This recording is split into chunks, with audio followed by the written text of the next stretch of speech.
Alright, gonna record another Play and Explain here for GG Poker 200 Russian Cash. Been a while since I played a lot of poker because I was on vacation, but looking forward to getting back into it.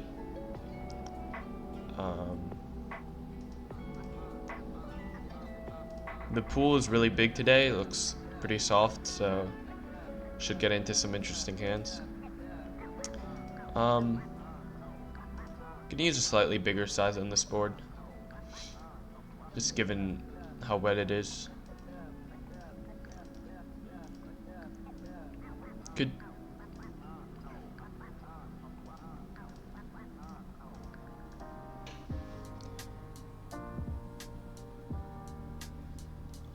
this could squeeze sometimes, but this guy's quite tight and this guy is quite tight as well. So I think given the cheap price, we'll just see a flop.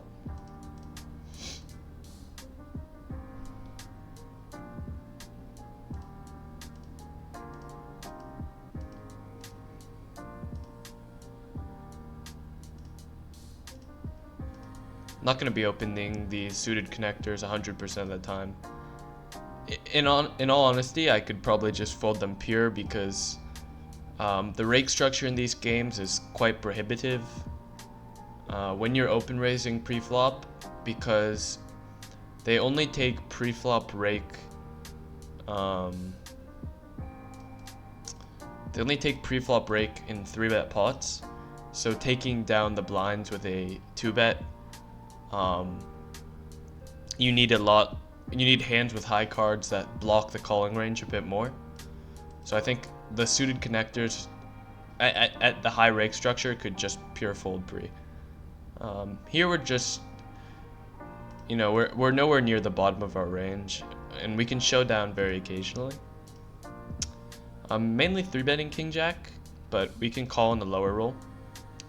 There's an interesting heuristic here where you prefer to 3-bet like king 10, king 9 suited, and put king queen, king jack suited in your calling range sometimes, because these hands are really punished by a 4-bet. He's going to be 4-betting stuff like ace jack suited, ace king, which you are just doing really poorly against, while king 9 suited just has an easier fold against a 4-bet. So you're basically 4-betting a bit more polar when you have a calling range on the button. Put in a c-bet here. I think people tend to overfold these lines, but we also have fairly decent blockers to floats, to some nutted hands, but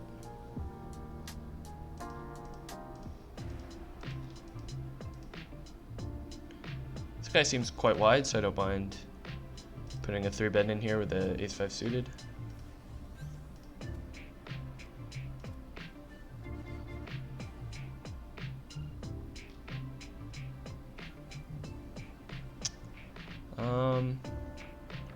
First a quarter pot, just calling.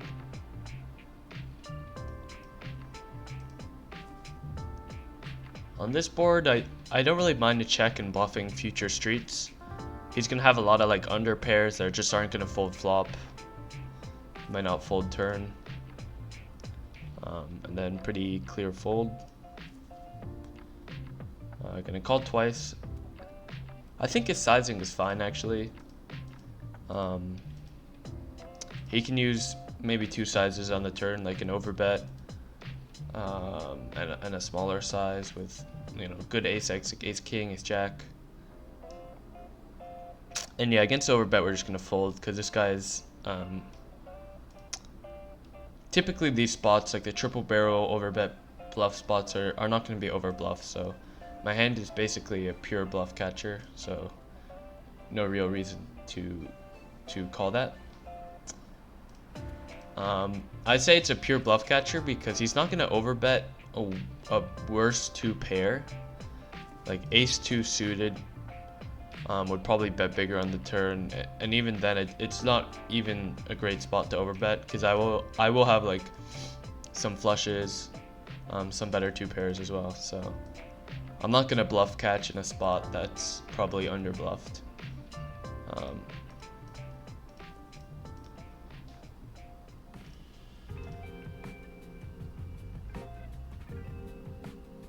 So you bet half pot here.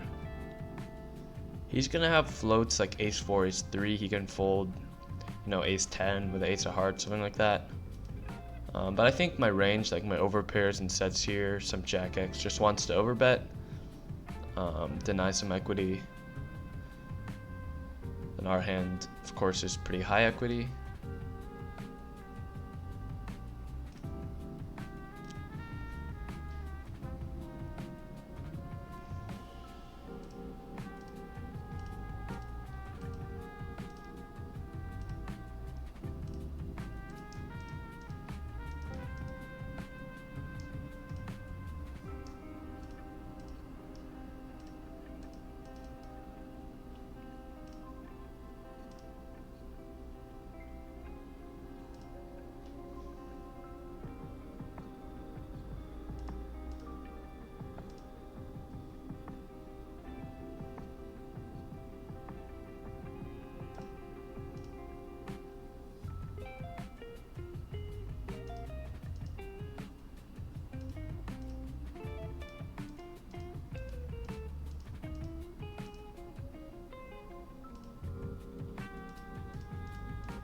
Gonna 3-bet here.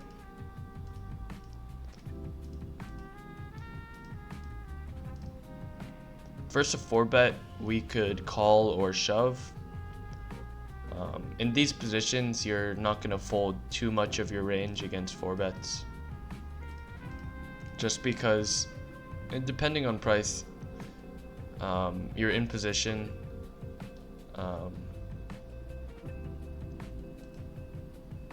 Okay, against this player, seems very, very loose. So we'll defend the king 9 or the 6-5 suited. We flop backdoor flush draw, nut cut shot. He bets half pot. I think I'm gonna raise this one. He has a lot of like jack 10 suited of clubs or something that we benefit from folding out. He'll have some overpairs. He might just shove those. He snap calls, which actually makes me think he doesn't have an overpair. I think it would consider 3-betting. I think he has an ace king, ace queen type hand. So I think I'll just triple barrel this one.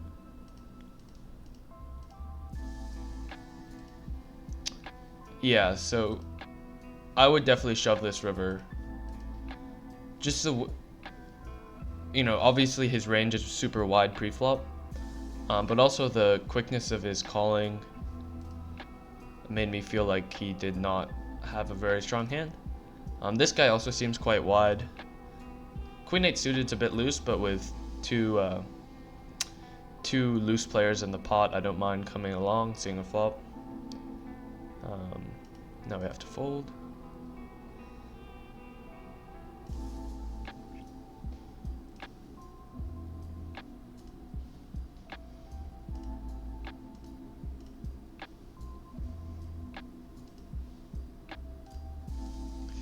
Queen 10 suited is a bit loose from these positions. You don't want to start 3-betting too much against under the gun. Or you're just gonna get punished by 4-bets if people are 4-betting correctly.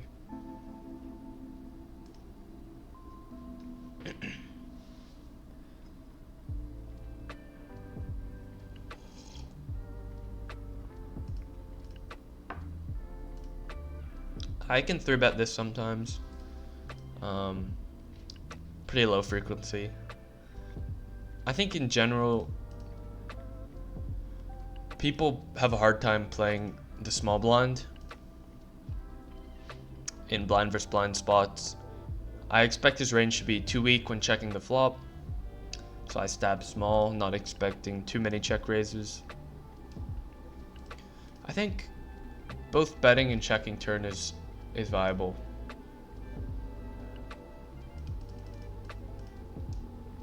We have a lot of perceived bluffs. He can occasionally have a hand like 10s, jacks, king 9, ace 9, but he'll also have 9 10, 9 8, 9 7, even a hand like 6 5 or 6 7 or 4 ace 4, 5s, 7s, 8s. Um, yeah, this is...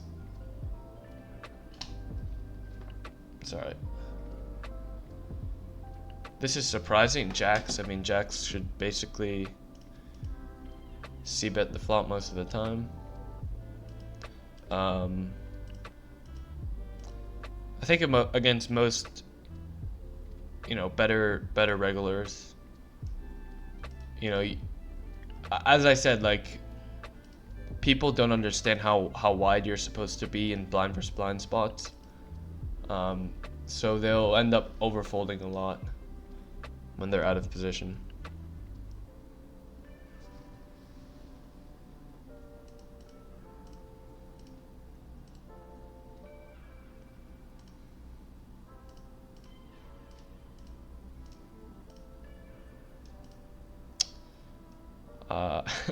I guess this is more of a tournament MTT spot, but I guess we call this one.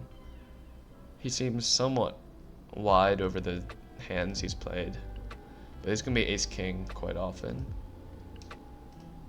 But sixes.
Can 3-bet this one occasionally, but just based off these hands, I don't want to do it against a tighter player.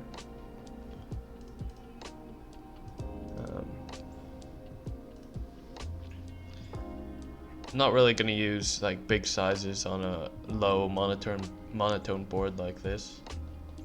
We'll just use a small size and bet not too frequently.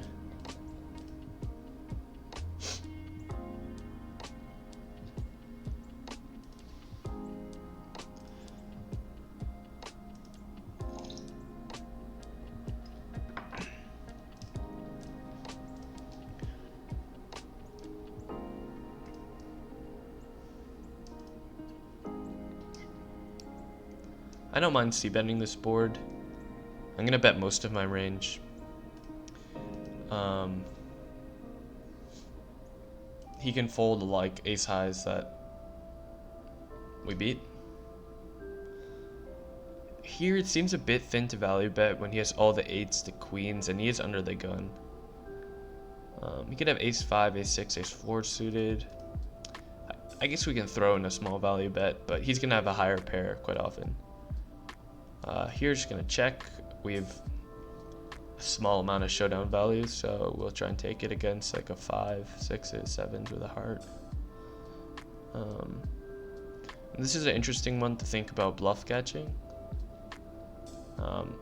He's gonna have queen 10, 10 9, ace 10 with a heart. His value is gonna be flushes, probably a king with his size too. So I'd prefer to have a hand that blocks a bit more of his value.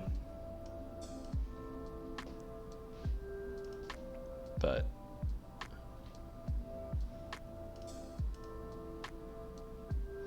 here 3-bet, giving up flop. I'm gonna start betting the turn really big because we just want him to fold like all his ace jack to ace king. He can have some pairs like 6s, 5s, 7s, 9s that he checked on the flop, but he should stab the flop quite wide.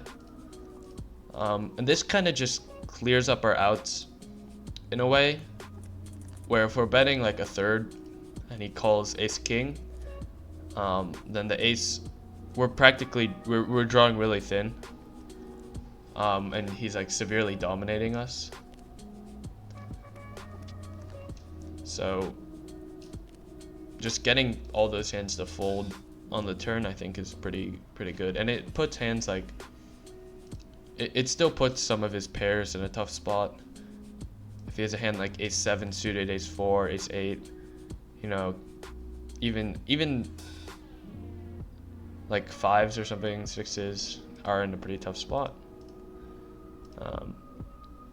Sorry, almost timing out here.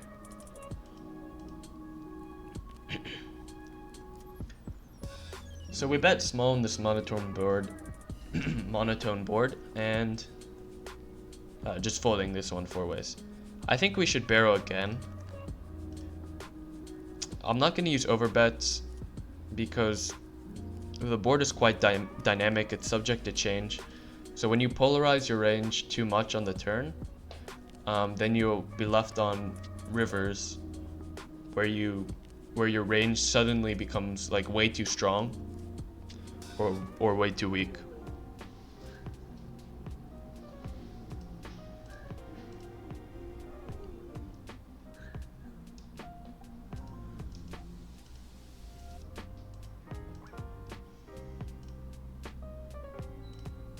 Gonna throw out a bet here, targeting like Jack X.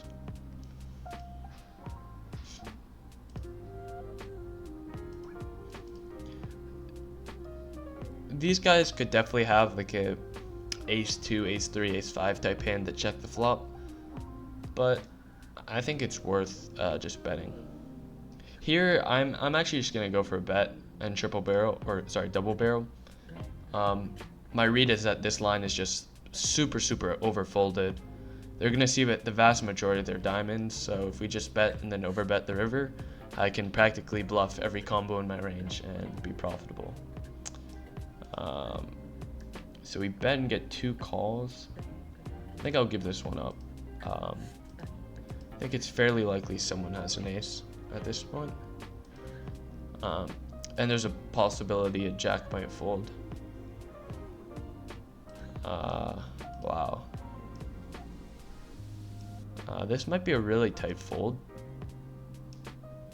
but I think either of them could have like a lower ace, like ace 2 hand, and he's not necessarily going to reopen with a jack, so I'm actually going to fold here with queens. Yeah, so, well, he did reopen with king jack apparently, but once there are 2 callers, it becomes fairly likely someone has an ace.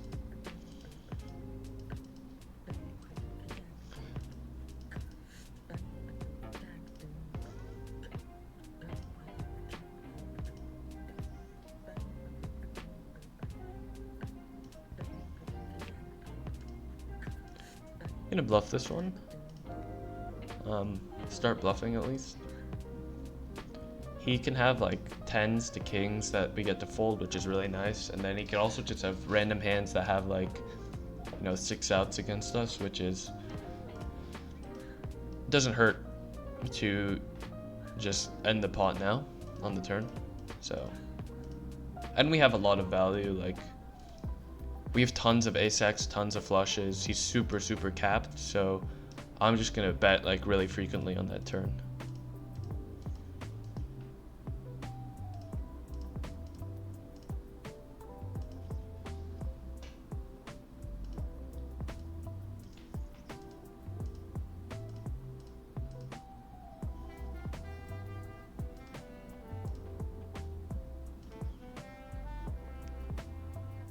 Alright, we got a splash spot. The way I think about this is there's 12 BB in the middle. So you're basically playing with a big blind of around $8 or $16 in a 1-2 game. Which means, you know, we're playing very short stacks. He has like 15 big blinds. So I think we should call king jack here. I think it's, I mean, this guy really seems quite tight, but I don't think I can fold this in a splash spot.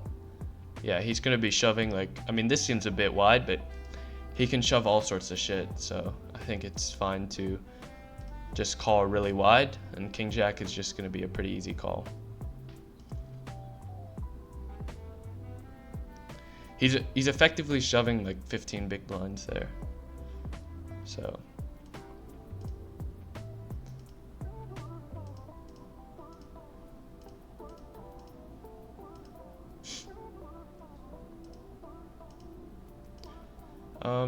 call a open raise, call a c-bet, and just with an ace no kicker, just gonna bet like half pot.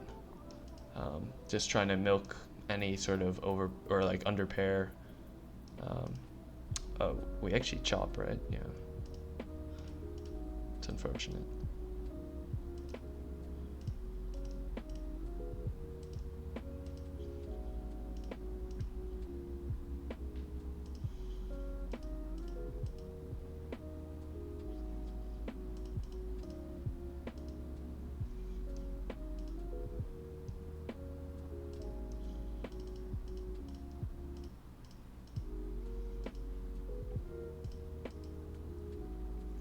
ISO raising this one. This is interesting spot where he seems quite tight, but he limps.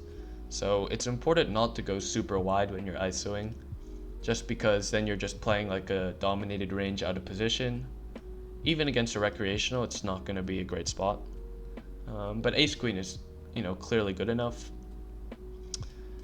And yeah, I mean, basically here we're going to get called by draws. We're going to get called by queen x. So not stacking a queen here would just be a disaster, so just gonna start throwing out big bets and hoping he has something.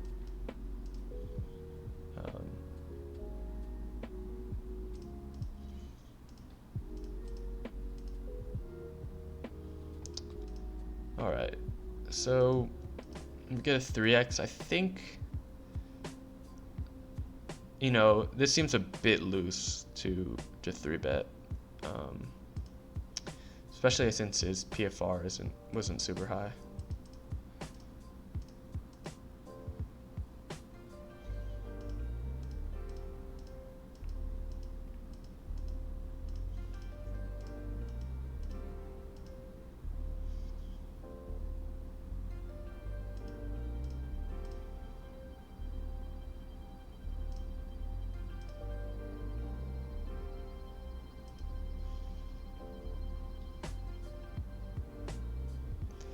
So we get a limp here. I would ISO limps pretty wide, but this hand would really suffer from a limp 3-bet if he has them in his range, which I don't actually know. But in general, you should limp 3-bet, or you should ISO raise limps blind versus blind really wide, because most of the time it's recreationals who don't have a limp 3-bet range, which really punishes your ISOs. But if you're always, you know, realizing all your equity, you're seeing a flop in position, you can see a turn for free if you want to. It's just a really profitable play, and they will fold a lot to a c-bet.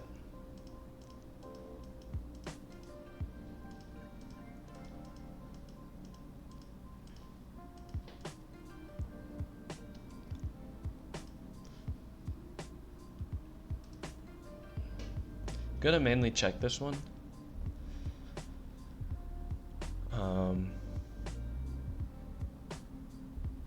You know, he's gonna call worse pairs, but he will also call them on the turn, and there's some bad turns. You know, a lot of the time you're just gonna c-bet, and it'll come like a, you know, a 9, a 10, a jack, a queen, a king, ace, which is all hard for you to realize your showdown. I'm actually gonna double check here. I think he's gonna bet like any pair, any 8, any 9s. So I don't mind just checking and letting him like hit a hand. Like if he has something like queen jack, that's just always giving up. Doesn't hurt to just check because he's drawing dead. But he just played his hand pretty face up, I guess.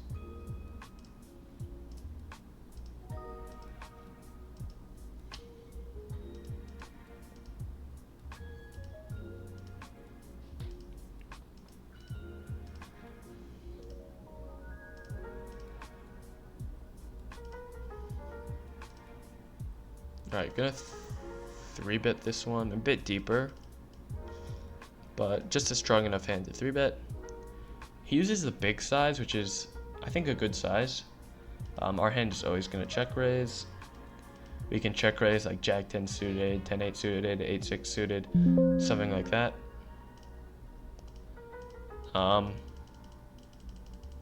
We get a brick turn, so we're just gonna bet geometric.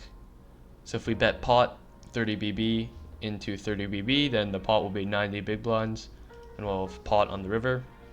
So that's what I'm gonna do.